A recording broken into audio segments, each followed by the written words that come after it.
이 아침 함께 보실 하나님의 말씀은 에스겔서 47장 1절에서 12절까지의 말씀이 되겠습니다. 에스겔서 47장 1절에서 12절까지 제가 봉독해 드리겠습니다. 그가 나를 데리고 성전문에 이르시니 성전의 앞면이 동쪽을 향하였는데 그 문지방 밑에서 물이 나와 동쪽으로 흐르다가 성전 오른쪽 제단 남쪽으로 흘러내리더라. 그가 또 나를 데리고 북문으로 나가서 바깥길로 꺾여 동쪽을 향한 바깥문에 이르시기로 본즉 물이 그 오른쪽에서 스며 나오더라. 그 사람이 손에 줄을 잡고 동쪽으로 나아가며 천척을 측량한 후에 내게 그 물을 건너게 하시니 물이 발목에 오르더니 다시 천척을 측량하고 내게 물을 건너게 하시니 물이 무릎에 오르고 다시 천척을 측량하고 내게 물을 건너게 하시니 물이 허리에 오르고 다시 천척을 측량하니 물이 내가 건너지 못할 강이 된지라. 그 물이 가득하여 헤엄칠 만한 물이요 사람이 능히 건너지 못할 강이더라. 그가 내게 이르시되 인자야 내가 이것을 보았느냐 하시고 나를 인도하여 강가로 돌아가게 하시기로. 내가 돌아가니 강 좌우편에 나무가 심히 많더라. 그가 내게 이르시되 이 물이 동쪽으로 향하여 흘러 아라바로 내려가서 바다에 이르리니 이 흘러내리는 물로 그 바다의 물이 되살아나리라. 이 강물이 흐르는 곳마다 번성하는 모든 생물이 살고 또 고기가 심히 많으리니 이 물이 흘러 들어가므로 바닷물이 되살아나겠고 이 강이 이르는 각처의 모든 것이 살 것이며 또 이 강가에 어부가 살 것이니 엔게디에서부터 에네글라임까지 금을 치는 곳이 될 것이라. 그 고기가 각기 종류를 따라 큰 바다의 고기같이 심히 많으려니와 그 진펄과 갯벌은 되살아나지 못하고 소금 땅이 될 것이며 강 좌우가에는 각종 먹을 과실나무가 자라서 그 잎이 시들지 아니하며 열매가 끊이지 아니하고 달마다 새 열매를 맺으리니 그 물이 성소를 통하여 나옴이라. 그 열매는 먹을 만하고 그 잎사귀는 약재료가 되리라. 아멘. 우리 오늘은 인도네시아 순바 섬에서 사역을 하고 계시는 우리 함춘환 성사님께서 말씀을 전해주시겠습니다. 우리 순바 섬은 이제 내년 1월 말에 우리 교회에서 단기 선교를 가는 그러한 곳이기도 합니다. 인도네시아 간 지 한 30여 년, 사역은 한 20년 넘게 그곳에서 사역을 해오셨는데 우리 함찬 선생님 나오셔서 말씀을 전하실 때 우리 생수의 강이란 주제로 우리 말씀을 선포해 주시겠습니다. 나오실 때 우리 크게 박수로 우리 환영하겠습니다.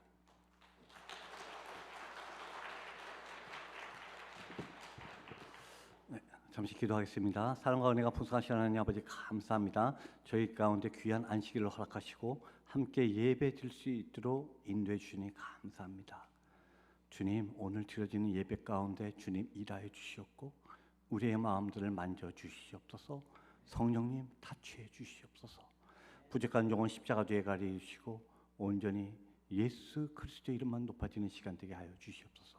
예수 이름 받들어 기도합니다. 아멘. 여러분, 모든 기독교인들이 가장 많이 외우고 있는 성경 구절이 뭘까요? 저는 요한복음 3장 16절이라고 생각합니다. 성경을 안 보고도 다 아는 구절 아닙니까? 하나님이 세상을 이처럼 사랑하사 독생자를 주셨으니 이는 저를 믿는 자마다 멸망치 않고 영생을 얻게 함이라. 저는 이 말씀을 묵상하면서 이 안에 선교의 정의가 있다고 느꼈습니다. 선교에 대한 선교학을 보면 여러 가지 선교가 뭐냐 정의가 많은데 저는 이 말씀이 바로 선교의 4대 정의가 들어있다고 생각합니다. 여러분, 요한복음 3장 16절에 주어가 누구십니까? 하나님이십니다. 선교의 주체는 하나님이십니다. 하나님이 시작한 일이 선교였습니다. 선교의 주체는 하나님이시고 선교의 동기가 뭐라고요? 세상을 너무나 사랑하셨어요. 영혼을 너무나 사랑하셔서 선교의 동기는 영혼 사랑입니다. 영혼 사랑이 선교의 동기이고 선교의 방법은 뭡니까? 독생자를 이 땅에 보내셨으니 파송하셨습니다. 이 땅에 지금 아직 주님을 모르는 것에 파송하신 게 선교의 방법이고 선교의 목적이 뭐라고요? 이를 믿는 자마다 영생을 얻게 하나. 영생을 얻게 하는 게 선교의 목적이라고 말씀하셨습니다. 선교의 주체는 하나님이시고 선교의 동기는 영혼을 사랑하셔서 시작하셨고 선교의 방법은 파송을 보내셨고 선교의 목적은 영혼을 구원하는 거라고 말씀하셨습니다. 여러분 혹시 아멘 하십니까? 여러분만이 아멘 하시냐면 그렇다면 선교는 해도 되고 안 해도 되는 일이 아닙니다. 여러분, 그분이 시작하신 일입니다. 만왕의 왕이신 그분이 시작한 일이 바로 선교였습니다. 우리가 주님의 자녀라고 하면서 하나님을 믿는다고 하면서 그분이 시작하신 일에 우리가 마음이 없다면 너무 죄송합니다. 그분은 죽은 그리스도인입니다. 교회가 아무리 크고 아무리 성도가 많이 모여도 그 교회 안에 영혼을 사랑하는 마음이 없다면 그 교회는 죽은 교회라고 생각합니다.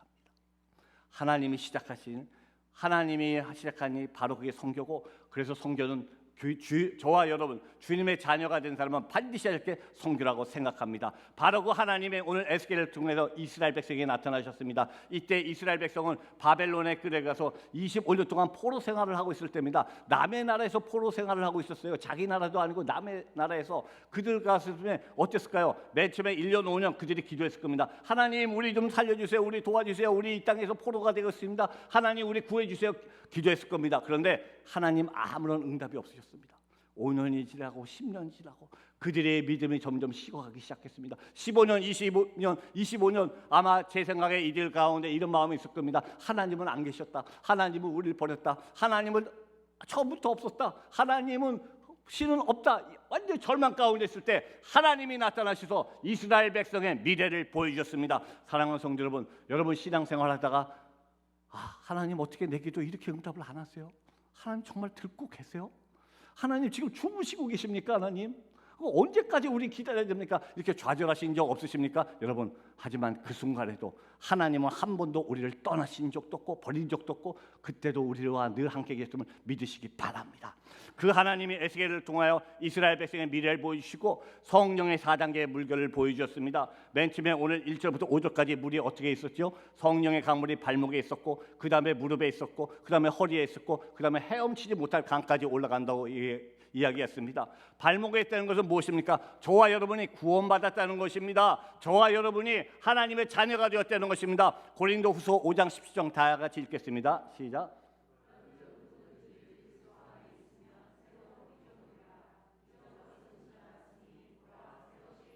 그런 정도든지 그리스도 안에 있으면 새로운 피조물이라 이전 것은 지나갔으니 보라 새 것이 되었다. 여러분, 새로운 피조물이 되었다고 말씀하셨습니다. 트랜스포, 변화가 된 것이 아니라 본질 자체가 변해서 새로운 피조, 새롭게 창조됐다고 말씀하셨습니다. 누구든지 성령이 아니면은 하나님을 아버지라고 부를 수 없다고 말씀하셨습니다. 여러분은 하나님을 어떻게 만나셨나요? 여러분이 막 찾아가서 만나셨나요? 물론 그러신 분들 계실지도 모르지만 저는 아니라고 생각합니다. 세상의 모든 종교, 세상에 수많은 종교가 있는데 힌두교, 불교, 이슬람 모든 종교가 자기가 수행을 하면서 인간이 수행을 하면서 신을 찾아갑니다. 힌두교 막 자기가 고행을 하면서 신이 누군가 어떻게 하면 신을 만날 수 있을까 갖고 인간이 신을 향해서 찾아갑니다. 그런데 놀랍게도 기독교는 정반대였습니다. 인간이 하나님을 찾는 것이 아니라 마가당의 왕이신 그분이 먼저 이 땅에 오셔서 죽을 수밖에 없는 우리를 만나 주셨습니다. 내가 하나님을 찾기도 전에 너희가 아직 죄인 되었을 때 그리스도가 하나님의 사랑을 확증했다고 말씀하셨습니다. 바로 이것이 기독교의 은혜입니다. 저는 처음부터 선교사가 아니었습니다. 저는 기독교 집안에서 삼남매 중에 장남으로 태어났습니다. 어머니 할머니 정말 열심히 교회 다니시는 고사님이셨습니다. 저는 어렸을 때부터 할머니 손에 끌려서 교회를 가는데 너무너무 재미없어서 교회를 안 가기 시작했습니다. 저는 중고등학교 때 1년에 3번 할머니 손에 붙잡혀서 교회 가드리면 제 할 일을 다 했습니다. 부활절, 성탄절, 창립기념일. 목사님이 권사님 자녀는 아들은 왜 이렇게 교회를 안 와요? 1년에 3번만 교회 가드리면 제 할 일을 다 했습니다. 중고등학교 제 마음대로 했습니다. 그러다 저는 대학에 한국어 외국어 대학을 입학했습니다. 그래서 제 아내를 대학에서 만나서 결혼하고 대학을 졸업하고 SK에 입사했습니다. SK에 입사했더니 제가 모르고 있던 또 하나의 세상을 만났습니다. 반문화 세상이었습니다. 야, 세상에 이런 세상이 또 하나 있었구나. 그때까지 모르고 있던 이런 세상이 또 하나 있구나. 완전히 깊이 빠져서 아무리 어머니 할머니 그렇게 기도를 해도 저는 들썩도 안 하고 반문에 빠져서 나오질 못했습니다. 그러다 1989년 SK 인도네시아 지사로 발령을 받았습니다. 인도네시아 지사를 갔더니 너무 좋더라고요. 왜? 저를 간섭하던 어머니 할머니도 안 계시잖아요. 제 마음대로 살았습니다. 그때 제 아내는 자카르타 연합교회 성가대 피아노 반주자로서 매주 교회를 가야 되는데 저는 골프 치러 가야 되는데 나는 골프 치고 놀러 가야 되는데 교회 간다고 라이드를 해달라는 겁니다. 제가 얼마나 화가 났겠습니까? 제가 저희 집사람 교회 다닌다고 무지하게 구박했던 사람입니다. 교회 당신 없어서 그 교회는 망해? 그 교회는 당신 혼자 다 해? 도대체 그 교회는 당신이 모든 걸 다 아는 거야? 막 화를 냈습니다. 오죽하면 제가 골프 치고 오다가 저희 집사람 교회 갔다 오는 저희 집사람에게 골프채까지 집어던졌던 사람이었습니다. 그런데 저희 교회 외국 대학 직속 선배님이 계셨는데 이 선배님 취미가 뭐냐면은 후배들한테 말씀 테이프를 놓아주시는 거예요. 말씀 테이프만 놓아주시면 참 좋은데 일주일에 꼭 물어보세요. 그 안에 무슨 내용이 있었냐고. 그래서 대답을 못하면 막 화를 내세요. 아니 후배 녀석이 선배가 줬는데 그 말씀 테이프 하나 들어볼 그런 성의도 없냐고. 너는 선배 알기를 졸로 하는 거야. 막 화를 내시게 약간 무서운 분이셨습니다. 그래서 모든 후배가 도망다니다가 어느 날 제가 딱 걸렸습니다. 어떤 모든 사람에게 말씀 테이프 하나를 주셨는데 저한테는 듣도 보도 못했던 어떤 목사님의 주기도문 강해 설교 집 6개를 주셨습니다. 야, 이걸 듣기는 너무나 싫은데 그때는 CD가 아니라 말씀 테이프였습니다. 듣기는 너무나 싫은데 선배가 일주일에 물어볼 거 아니에요. 무슨 얘기냐고. 대답을 하기 위해서 말씀 테이프를 듣기 시작했습니다. 테이프 걸어놓고 누워서 듣습니다. 첫 번째 말씀 테이프 듣는데 목사님 말씀 맨날 지겨운 말씀 똑같은 말이잖아요. 저 지겨운 얘기 언제까지 끝나나 저 언제 듣나 막 이러고 있었습니다. 두 번째 말씀 테이프를 딱 듣는데 테이프가 막 돌아가는데 갑자기 환상이 보이기 시작했습니다. 테이프가 마구 돌아가는데 테이프에서 수많은 화살이 생기더니 그 화살이 저한테 날라옵니다. 테이프는 계속 돌아가고 더 많은 화살이 생겨서 제 몸을 푹푹 찌르기 시작합니다. 몸이 너무너무 아파서 견딜 수가 없고 제 몸이 피투성이 돼가는 게 보이기 시작했습니다.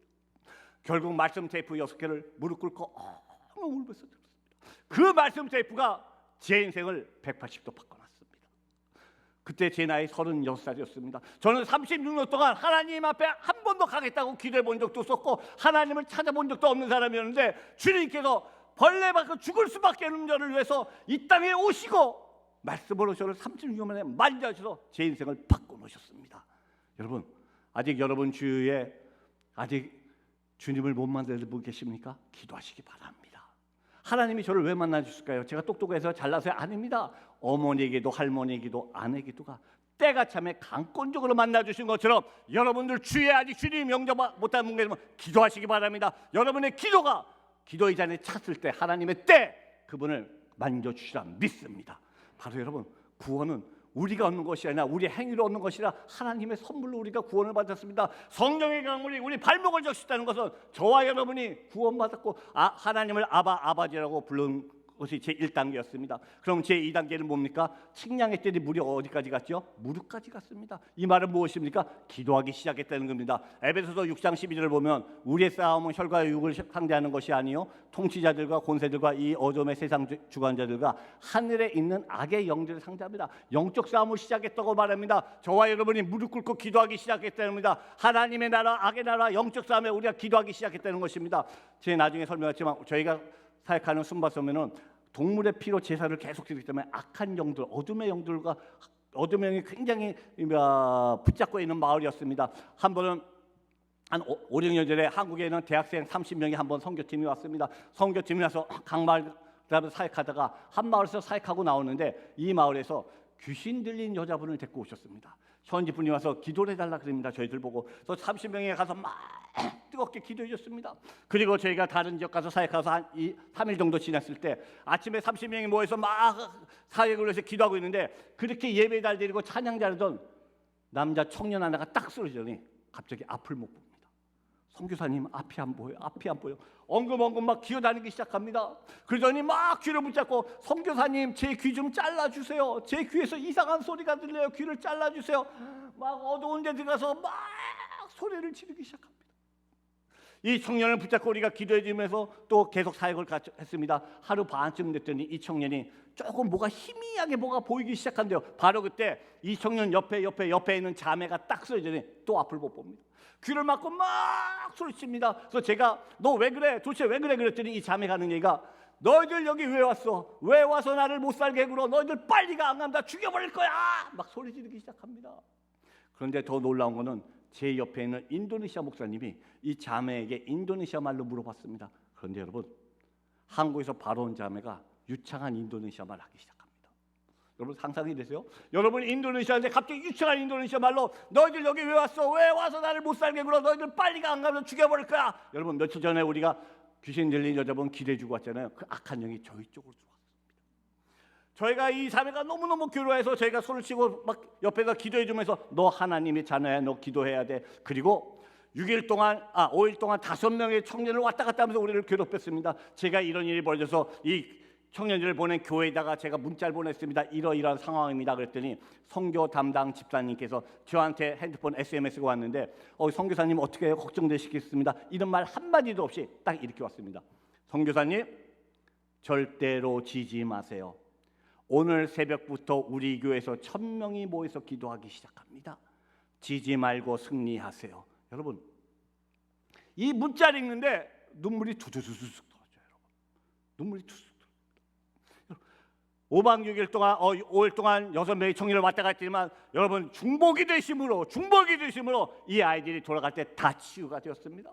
여러분 우리가 왜 기도해야 됩니까? 여러분 모여서 기도하실 때 뭘 위해서 기도하십니까? 여러분의 가정, 여러분의 자녀 물론 기도해야 됩니다. 그런데 먼저 여러분이 섬기시는 교회를 위해서 기도하시고 여러분이 섬기시는 각 선교지를 위해서 기도하시는 저와 여러분 되기 바랍니다. 여러분 선교사라고 365일 24시간 맹령 성령 충만할까요? 절대로 안 그렇습니다. 목사님은 모르겠지만 절대로 못 그렇습니다.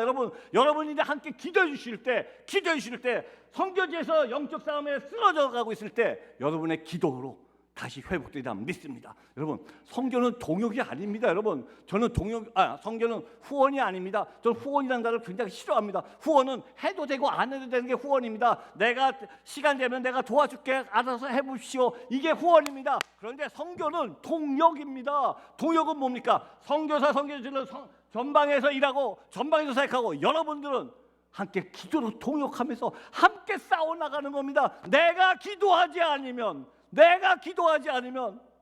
저 선교지가 무너지고 있습니다. 여러분 그렇게 생각하실 때 어떻게 기도를 안 할 수가 있습니까? 바로 성령의 강물이 우리 무릎에 왔다는 것은 기도하기 시작되는 겁니다. 하나님의 먼저 그 나라 그 일을 구하라. 먼저 기도하시는 저와 여러분 되기 바랍니다. 그 다음에 세 번째 물이 또 어디까지 갔습니까? 허리까지 갔습니다. 물이 허리에 왔다는 건 무엇입니까? 바로 하나님의 말씀이 우리를 붙잡고 있다는 것입니다. 하나님이 전신갑주를 주셨습니다. 하나님이 전신갑주를 입으라 그러면서 진리의 허리띠, 의의 호신경, 평화의 복음을 전하는 신발, 믿음의 방패, 구원의 투과, 성령의 검, 하나님의 말씀 6가지 무기를 주셨습니다. 6가지 무기 중에 5가지는 우리 몸을 방어하는 겁니다.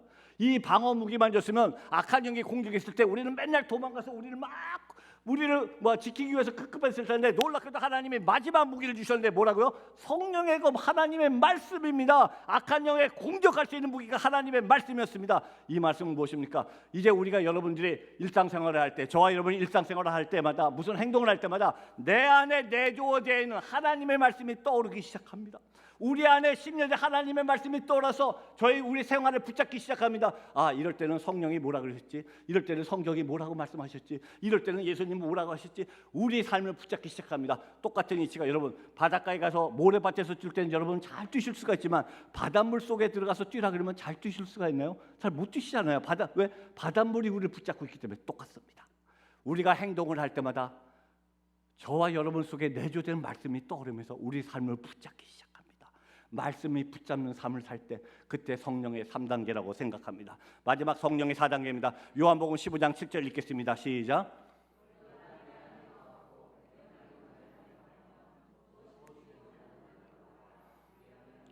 무엇이든지 원하면 구하라. 그러면 이루리라. 얼마나 감사한 말씀입니까? 그런데 조건이 2개가 있었습니다. 너희가 내 안에 거하고 내가 너희 안에 거할 때 무엇이든지 원하는 대로 구하라. 그러면 이루리라. 이 말씀은 무엇입니까? 우리가 성령의 강물에 완전히 잠겨있는 겁니다. 성령의 바람에 우리 인생을 맡기고 완전히 맡겼을 때 주님께서 무엇이든지 원하는 대로 구하라 그러면 이룬다고 말씀해 주셨습니다. 여러분 하나님이 노아에게 뭘 만들려고 그러시죠? 방주를 만들려고 했습니다. 그리고 하나님이 구체적인 설계도를 주셨습니다. 아주 구체적인 청사진을 주셔서 노아가 방주를 만들겠습니다. 그런데 방주를 만들고 봤더니 하나님의 계획대로 방주를 만들고 봤더니 가장 중요한 인간적으로 들어보면 가장 중요한 3가지 부품이 없는 방주였습니다. 뭐가 없는지 아십니까 여러분? 그 방주에는 엔진이 없습니다. 그 방주에는 방향을 틀 수 있는 키도 없습니다. 그 방주에는 멈출 수 있는 닷도 없었습니다. 여러분 자동차를 만들었는데 엔진도 없고 핸들도 없고 브레이크 없는 자동차예요. 여러분 이 자동차 사용할 수 있습니까? 장난감 같은 자동차입니다. 노아는 이 배를 움직일 방법도 없고 방향을 바꿀 방법도 없고 멈출 방법도 없었습니다. 그런데 하나님은 놀랍게 이 방주를 통하여 인류 역사의 구원의 역사를 이루셨습니다.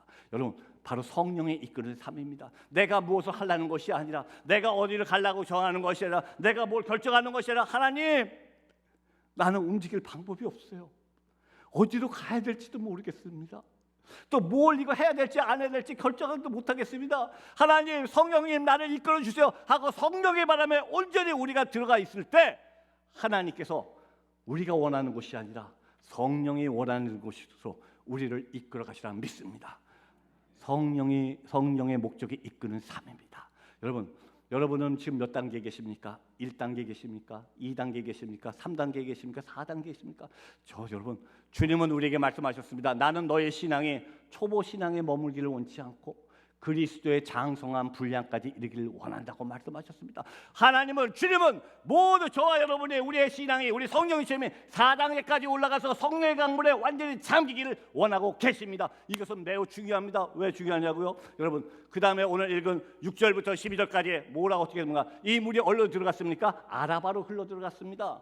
엔게디에서 에네글라임까지 흘러 들어갔습니다. 엔게디와 에네글라임이 어디입니까? 사해바다, 죽은 바다에 서쪽 끝과 동쪽 끝이 바로 엔게디에서 에나그라입니다. 이 물들이, 생수의 물들이 흘러 들어갔더니 사해바다, 죽어있는 바다, 생명이 없는 바다가 살아나기 시작했습니다. 그 바다에 고기들이 생기기 시작하고 어부가 생기고 나무가 되고 열매가 되고, 죽어있던 땅에 생수의 물들이 흘러 들어갔더니 죽은 바다가 살아났다고 성경은 이야기하고 있습니다. 사랑하는 성도 여러분, 어떤 사람이 크리스찬일까요?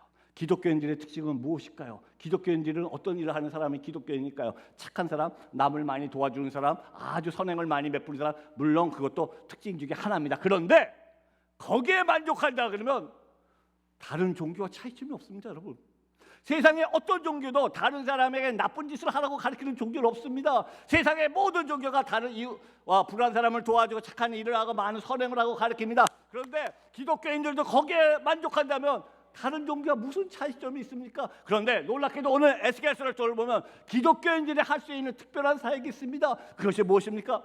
예수 그리스도가 이 땅에 오셔서 죽으시고 예수 그리스도의 새로운 생명을 우리에게 주셨습니다.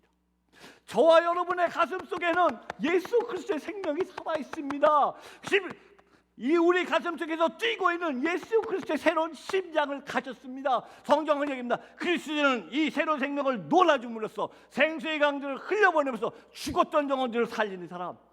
크리스찬은 불의 돕게 하는 사람이 아니라 착한 사람에 만족하지 마시고 생명을 살리는 사람, 생명을 나눠주는 사람이 크리스찬이라고 생각합니다. 교회는 불의 돕게 하는 단체가 아닙니다. 교회는 구호단체가 아닙니다. 교회는 생명을 살리는 곳이라 믿습니다. 여러분, UN NGO에서 수억 달러씩 중동 아프리카에 아무리 갖다 쏟아부어도 그들은 변하지가 않습니다. 왜요? 그들은 생명을 나눠줄 수 없으니까. 오직 교회와 크리스찬만이 은과 금은 없지만 내 안에는 예수 그리스도를 주느니 일어나 걸어라 하고 말씀한 것처럼 저와 여러분이 갖고 있는 그 생명, 예수 그리스도의 생명을 나눠줄 때 죽었던 영혼들이 살아나게 되리라 믿습니다. 사랑하는 성도 여러분, 우리는 시시한 사람이 아니라 생명을 살리는 사람들입니다. 내 안에 있는 예수 그리스도, 내 안에 있는 예수 그리스도의 심장을 놀아줄 때 죽었던 영혼들이 살아나게 믿습니다. 인도네시아 이야기를 잠시 하겠습니다. 저희가 섬기고 있는 섬은 인도네시아 숨바섬입니다. 이 섬에는 제주도 5배 크기인데 아주 죽어있는 땅입니다. 사해바다처럼 죽어있는 땅은 땅인데 죽어있는 땅, 물이 없어서 너무나 척박한 땅. 인도네시아 그러면 수많은 밀림을 생각하시는데 여기는 죽어있는 땅이었습니다. 저희가 이 땅을 시작하면서 17년, 18년 전에 처음 들어갔을 때 한 마을 집에 방문했더니 이 집에 시신을 4구를 모시고 있더라고. 집안에 시신이 4구 같이 살고 있었습니다. 하루 이틀 된 것도 아니고 11년, 6년, 5년, 3년 된 시신을 집에다 두고 같이 아침, 점심, 저녁으로 밥을 갖다 주는 사람. 자기 자식들은 먹을 것이 없어서 굶고 있는데 죽은 시신에게 아침, 점심, 저녁으로 밥을 갖다 주는 사람이었습니다. 사람은 사람인데 생명이 없는 사람들, 한 번도 복음을 듣지 못한 사람들이었습니다. 한 마을을 또 갔더니 마침 장례식이 있었습니다. 장례식을 구경하고 있는데 갑자기 살아있는 말을 붙잡아보더니 큰 칼로 말을 난도질해서 죽이고 말이 쓰러졌더니 말 옆구리를 열어서 말 심장을 꺼내서 죽은 사람 관 위에 갖다 놓습니다. 그래서 제가 물어봤습니다. 왜 이런 일을 하십니까? 죽은 영혼 혼자 저승길을 가려면 얼마나 외롭겠습니까? 죽은 영혼 저승길 가는데 친구 해주기 위해서 동물을 죽인대요. 부자는 많이 죽이고 가난한 사람은 세례도 한 마리 죽인답니다. 사람은 사람인데 생명인데 죽어 있는 사람들, 생명이 없는 사람들, 사해바다 같은 사람들이었습니다. 이곳에 생수의 강들이 흘려보내기 시작했습니다. 저희가 사역하고 있는 곳에는 전기도 없고 인터넷도 없고 식수도 없고 쌀 먹을 것도 없고 심지어 자동차도 들어가지 못하는 지역이 많았습니다. 이런 산을 넘어서 가장 먼 곳은 왕복 7시간을 걸어갔다 옵니다. 가는데 3시간 반, 오는데 3시간 반, 가까운 데는 2시간, 3시간. 산을 넘고 넘어가면 아직도 생명이 없고 사해바다 같은 사람들이 모여 살고 있는 사람들이 많이 있는 마을들이었습니다. 이분들이 저희가 사역하는 가운데 원하는 게 있었습니다.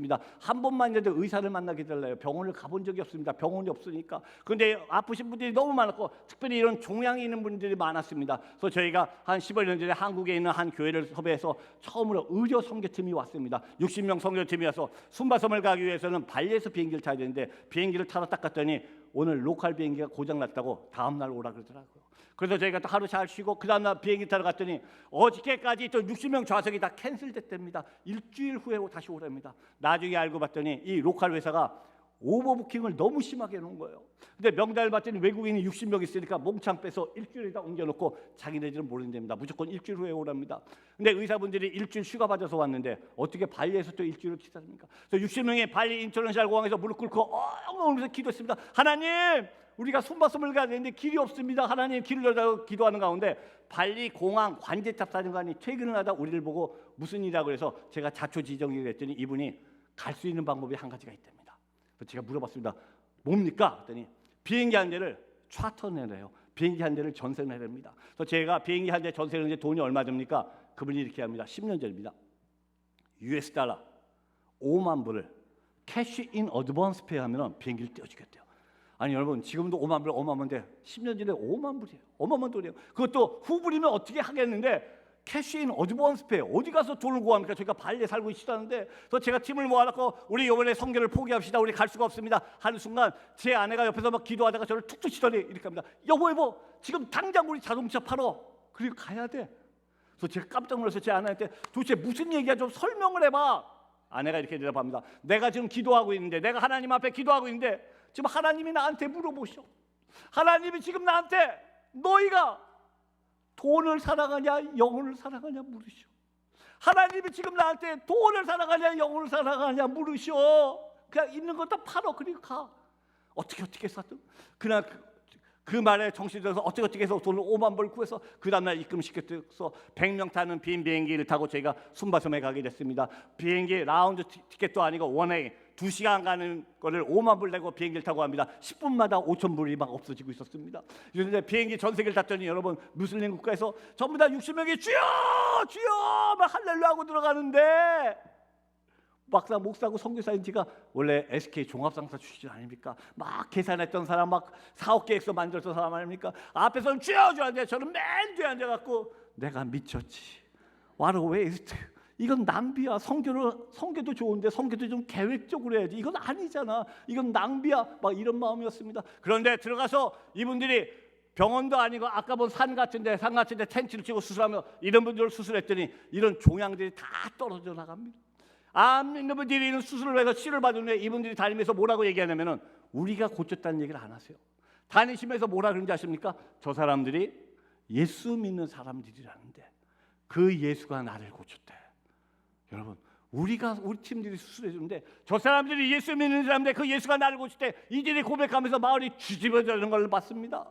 저는 그때 무릎 꿇고 주님 앞에 회개했습니다. 저는 5만 불이 아까워서 선교를 포기하려고 그랬습니다. 그런데 하나님은 영혼을 너무나 사랑하셔서 저와 여러분을 너무나 사랑하셔서 하나밖에 없는 아들을 이 땅에 보내시고 그 아들을 죽이시지 않으셨습니까?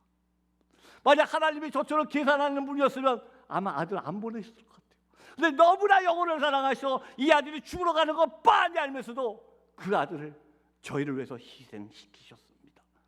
하나님은 5만 불이 아니라 50만 불이 들 수도 영혼을 위해서 가기 원했던 걸 깨닫습니다. 사랑하는 성도 여러분, 선교하실 때, 전도하실 때 여러분은 시간이 필요하고 물질이 필요합니다. 그런데 여러분, 시간과 물질의 벽 때문에 영혼 사랑하는 그 벽을 뛰어넘지 못하시지 마시고 그 벽을 뛰어넘으시고 영혼을 사랑하는 하나님의 마음을 갖고 생수의 강들을 흘려보내시는 저 여러분 되기 바랍니다. 이 지역에 생수의 강들이 흘러가면서 이 마을들이 변하기 시작했습니다.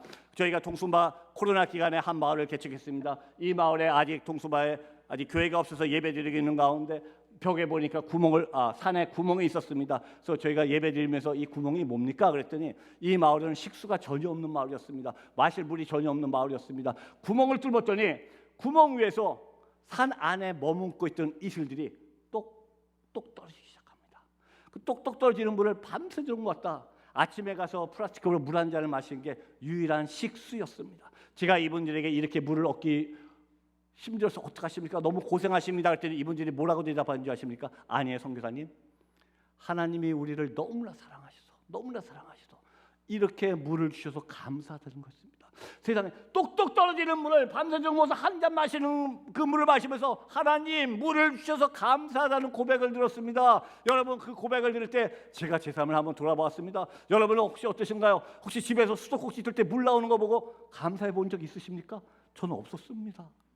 전 수도꼭지 틀면 물이 당연히 나오는 걸로 알았습니다. 그런데 똑똑 떨어지는 물을 보면서 감사하는 모습을 보고 여러분 저는 깨달았습니다. 저와 여러분은 우리의 삶이 너무나 풍요롭다 보니까 우리가 너무나 많은 것을 가지고 있다 보니까 가장 중요한 감사의 제목들을 놓치고 있었더라고요.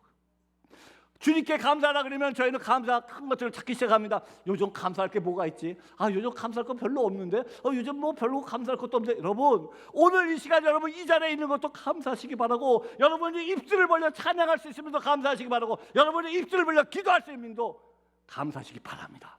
주님은 말씀하셨습니다. 범사에 감사하라고 말씀하셨는데 우리가 범사에 감사하지 못하는 제 자신을 보면서 너무나 부끄러워졌습니다. 이 마을에 교회가 건축되기 시작했고 이 마을에 지붕이 올라가서 주님을 한 번도 믿지 못한 분이 첫 번째 성탄 예배 드릴 때 오셨다가 주님께서 생수의 강들을 흘려보내서 이분이 구원받으시고 이분이 세례를 받으셨습니다. 여러분 생수의 강입니다. 죽어있던 영혼들에게 우리가 생수를 흘려보낼 때 죽었던 영혼들의 사람을 믿으시기 바랍니다.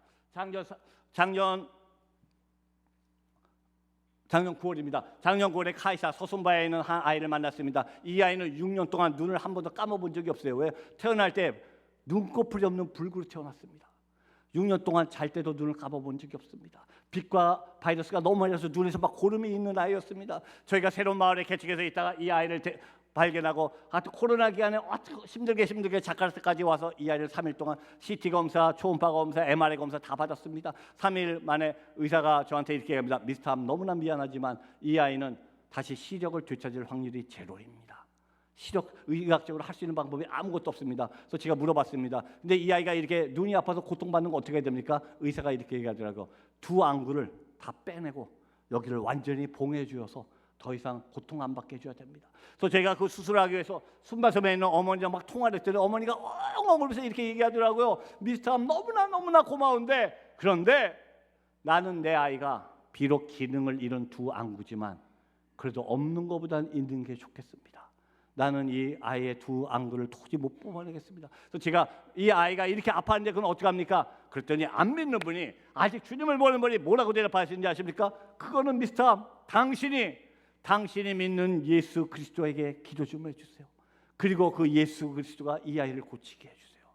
그 말을 듣는 순간 하나님의 길과 내 길이 틀렸구나. 하나님의 생각과 내 생각이 달랐구나. 저는 이 아이를 병원 치료를 해서 고치고 싶었는데 하나님은 다른 방법으로 하기 원하신다는 걸 깨닫습니다. 지금 이 아이의 부모가 한 번도 교회에 오지 않았던 이 아이의 부모가 작년 12월부터 교회에 나오기 시작했습니다.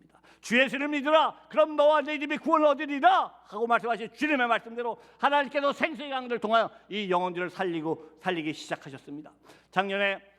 재작년에 동순마을 다면서 한 메일린 아이를 만났습니다. 이 아이는 6살 메일린 어린이입니다. 오른쪽 다리가 완전히 이렇게 오르치어서 6년 동안 걸어본 적이 없는 아이였습니다. 이 아이를 보고 너무 가슴이 아파서 이 아이 다리 엑스레이를 찍어서 한국에 있는 아산병원에 보냈습니다. 소아 정형외과 의사분이 엑스레이 사진을 보고 선교사님 빨리 데리고 오면 이 아이는 수술하면 걸을 확률이 70%가 됩니다.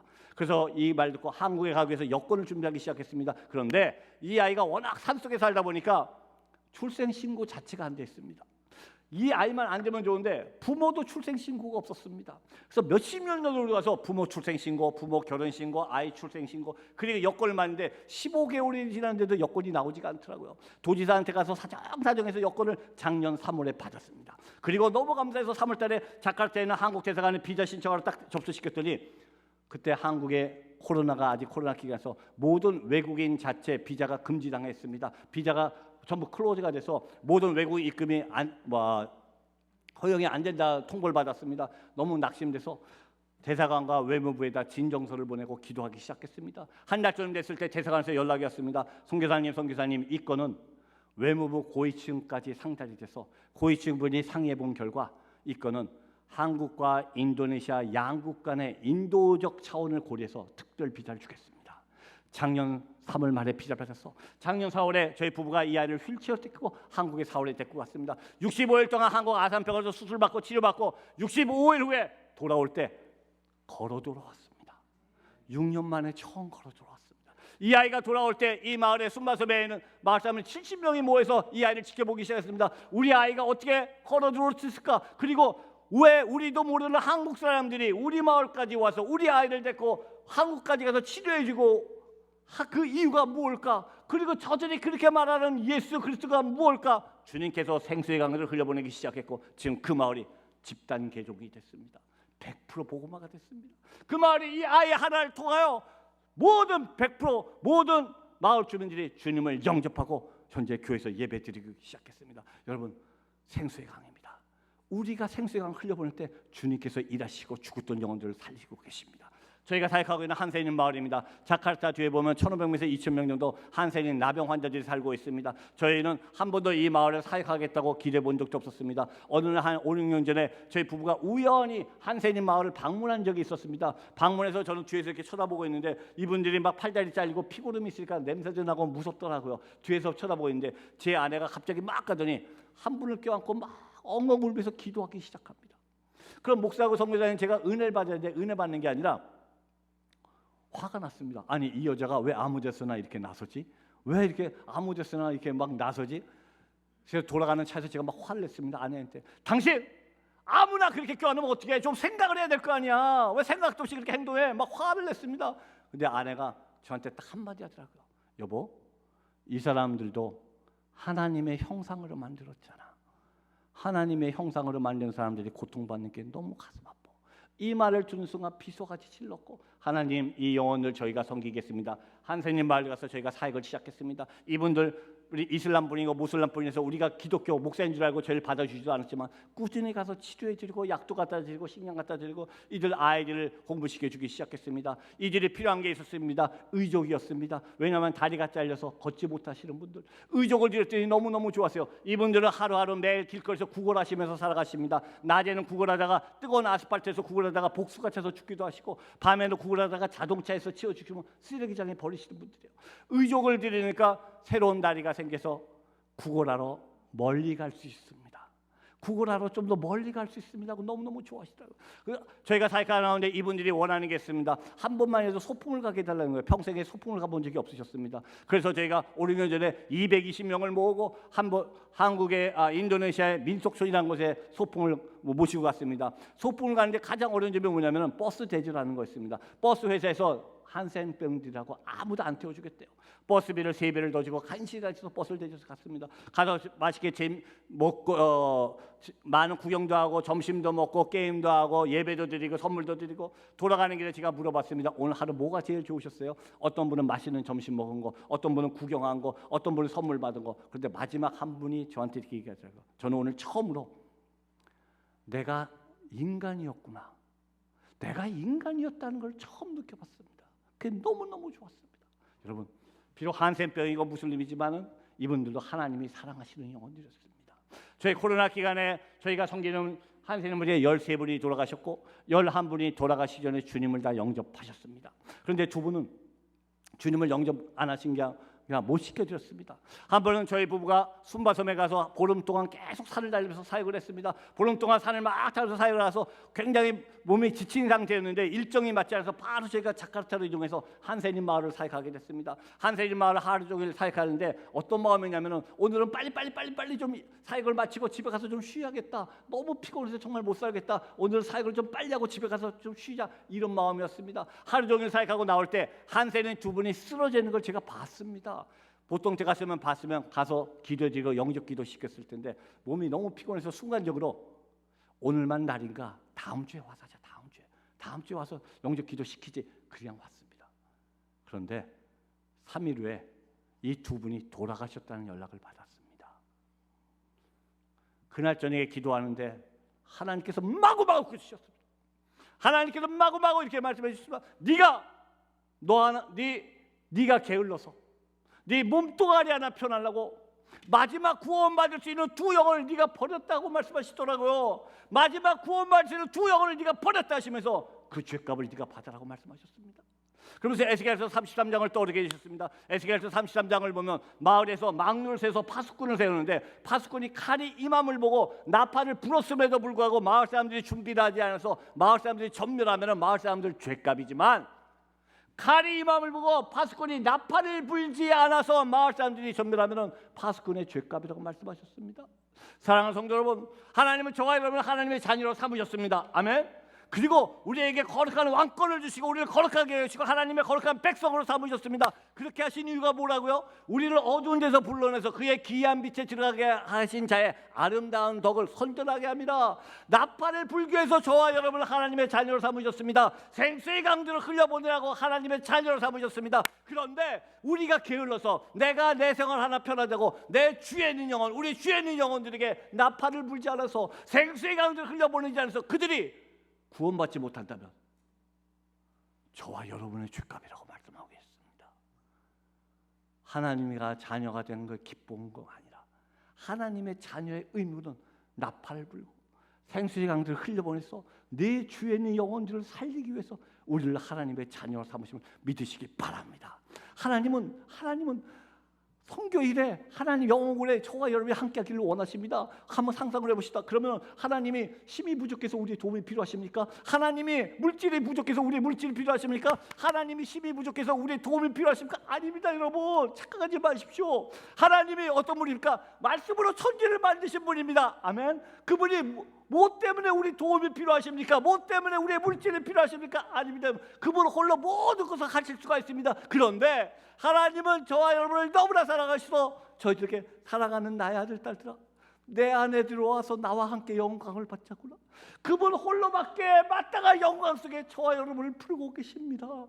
사랑하는 나의 자녀들아 내 영광 속으로 들어와라. 내 찬송 속으로 들어오라 하면서 그분이 다 할 수 있는 일 중에 조금 우리 보고 같이 하면서 내 영광을 같이 받자. 내 찬송을 같이 받자. 저와 여러분을 부르고 계십니다. 사랑하는 랄리 한인 장로교회 모든 성도님들, 하나님이 사랑하시는 영혼 구원에 함께 하시는 여러분 되시길 간절히 축원합니다. 여러분 보고 전부 인도네시아 오라고 말씀하시는 거 아닙니다.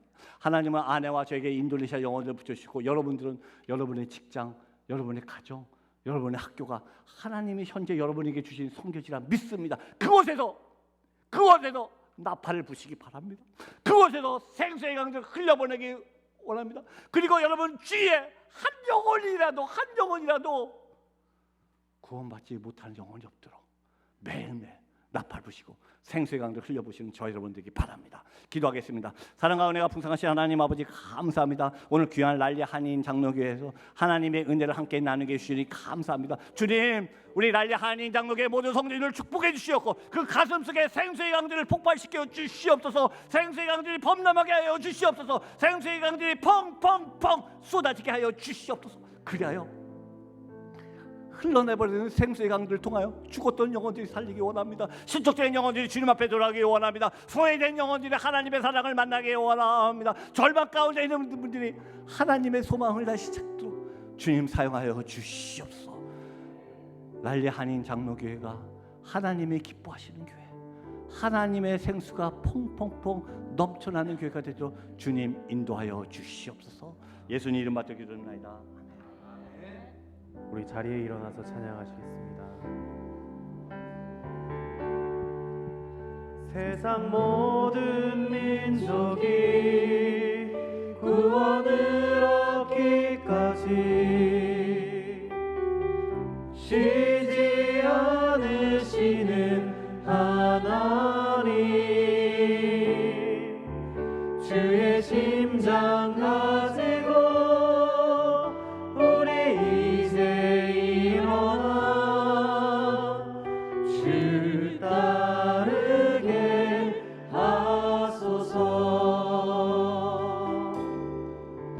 세상 모든 육체가 주의 영광 보도록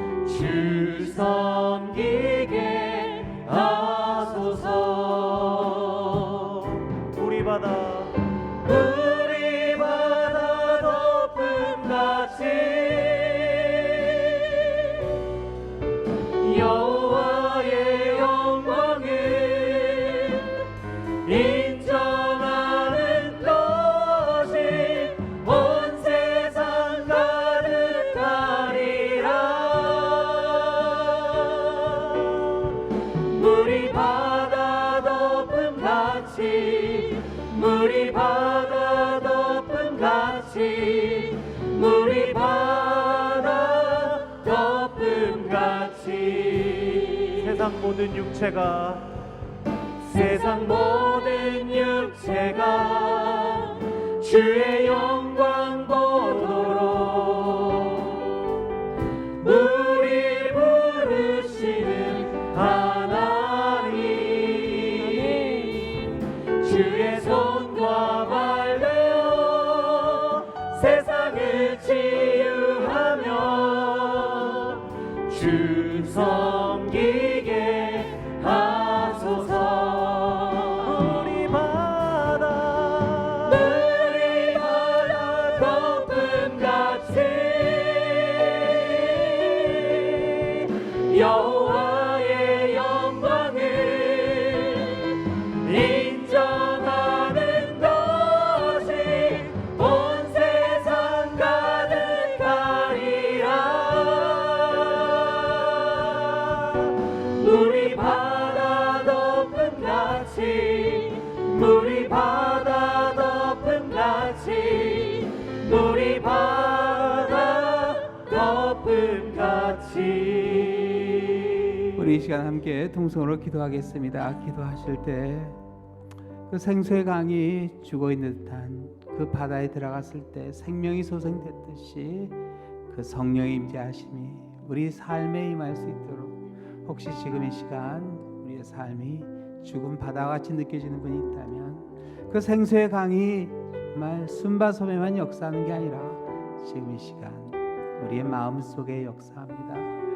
그 생명을 다시 살리시는 하나님의 천지에 창조하신 그 손길이 우리의 삶에 임할 수 있도록 우리 함께 기도하며 나가시겠습니다. 주여 한번 외치고 우리 간절히 기도하겠습니다.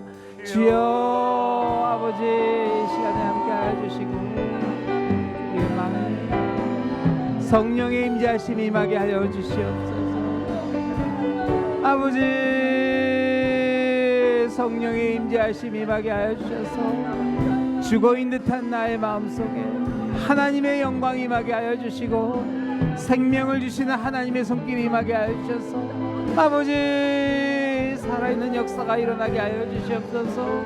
발목에서 무릎에서 허리에서 헤엄칠 수 있는 강이 아버지 만들어지듯이 아버지 생명의 놀라운 역사가 우리의 삶 가운데 임하게 하여 주셔서 마음껏 주님을 위해 헤엄칠 수 있는 그러한 우리의 삶이 될 수 있도록 아버지께서 역사하시고 인도해 주시고 아버지의 은총이 가운데 더하게 하여 주시옵소서. 아버지 한 사람 한 사람 더하게 하여 주시고 아버지 주님의 놀라운 손길이 임하게 하여 주시옵소서. 아버지 역사하여 주시옵소서. 우리 시간 한 번 더 기도하겠습니다. 기도하실 때 우리 함춘환 성사님, 김성희 성사님 우리 두 분 위해서 기도하겠습니다. 정말 하루하루 그 선교지에서 정말 너무나 많은 그런 사역들을 할 때 피곤치 않도록 또 가는 곳마다 정말 하나님의 놀라운 역사가 있고 우리 선교사님의 손길을 통해 더 많은 영혼들에게 복음이 증거될 수 있도록 우리 특별히 선교사님 가정을 위해서 기도해 주시고 또 우리 선교사님 아드님 또 우리 따님 위해서 기도해 주시고 우리 항상 하나님의 임재하심이 이 선교사님의 가정에 임하는 가운데 축복의 통로가 될 수 있도록 우리 한번 간절히 기도하겠습니다. 아버지 우리 선교사님을 위해서 기도합니다. 주님께서 역사해 주셔서 우리 선교사님 아버지 이렇게 귀하게 들어 사용하시는 선교사님 우리 교회가 감사합니다. 아버지 주님께서 역사해 주셔서 아버지 복음을 들고 산을 넘고 아버지 강을 건널 때 피곤치 않게 하여 주시고 담대히 증거하시는 우리 두 분 되게 하여 주시옵소서. 하나님이 공급해 주시는 힘으로 하나님께 주시는 말로 아버지의 복음을 선포하게 하여 주시고 아버지 무엇보다 우리 아드님의 가정을 위해서 기도합니다. 우리 아드님을 주님께서 건강을 지켜주시고 아버지 주님께서 회복시켜 주시며 아버지 두 분의 간절한 기도의 역사가 그 누구보다도 아버지 더욱 놀랍게 우리 아드님의 삶 가운데 임하게 하여 주시며 아버지 또한 우리 따님과 함께 하여 주셔서 하는 그 모든 진로와 앞길을 위해 하나님께서 축복해 주시고 인도하여 주시옵소서. 이 가정을 들어 축복의 통로로 사용하여 주시고 하나님의 놀라운 은총이 이 가정을 통해 역사할 수 있도록 아버지께서 인도하여 주시옵소서. 아버지께서 채워주시고 정답 인도해 주시옵소서. 아버지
같이